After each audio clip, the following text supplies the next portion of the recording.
অরণ্যের ভেতর ছোট্ট একটা গ্রাম, নাম আড়ালপুর। দিনে জায়গাটা শান্ত, কিন্তু রাত নামলে মানুষ দরজা জানলা বন্ধ করে দেয়, কারণ লোকেরা বিশ্বাস করে এখানে নিশি ঘুরে বেড়ায়। কথিত আছে, নিশি মানুষের চেনা কারো কণ্ঠে ডাক দেয়। তুমি যদি সেই ডাক শুনে ঘর থেকে বেরো, তাহলে আর কখনো ফেরত আসবে না। একদিন শহর থেকে 5 জন বন্ধু ঘুরতে এলো। তাদের মধ্যে অর্ণব ছিল সবচেয়ে যুক্তিবাদী। সে এসব ভূতের গল্প মানত না। সে হাসতে হাসতে বলল,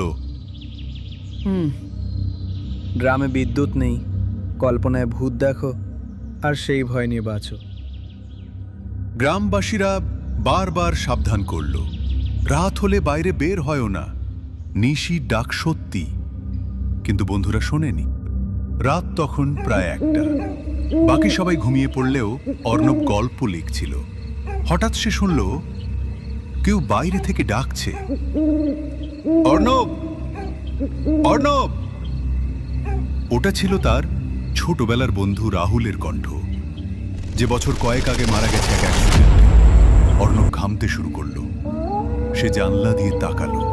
সত্যি দূরে কুয়াশার মধ্যে রাহুল দাঁড়িয়ে আছে, হাত নেড়ে ডাকছে।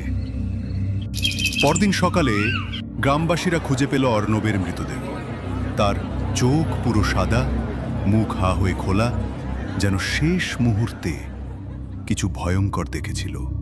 কিন্তু আশ্চর্য ব্যাপার, তার পায়ের ছাপ ঘর থেকে অনেক দূর জঙ্গলের ভেতরে গিয়েছে, তারপর হঠাৎ মিলিয়ে গেছে। অর্ণবের মৃত্যুতে বাকিরা আতঙ্কিত। তারা গ্রাম ছাড়ার সিদ্ধান্ত নিল, কিন্তু যাওয়ার আগের রাত হঠাৎ প্রত্যেকেই শুনতে পেল অর্ণব তাদের ডাকছে বাইরে থেকে, আমি বেঁচে আছি, আমাকে বাঁচাও, দরজা খোলো। বন্ধুরা ভয়ে দরজা খুলতে চাইল না, কিন্তু হঠাৎই তাদের একজন, তন্ময়, দরজা ভেঙে বাইরে ছুটে গেল।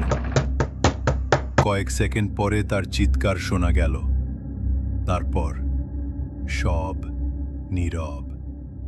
সকালে গ্রামবাসীরা জানালো, আড়ালপুরে যে কেউ নিশির ডাক শোনে সে আর ফেরে না।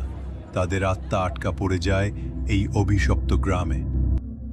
আজও রাত নামলে শোনা যায় জঙ্গলের ভেতর থেকে অর্ণব, তন্ময় আর আরো অনেকের কণ্ঠ, এই যে শোনো, আমাদের সাথে এসো।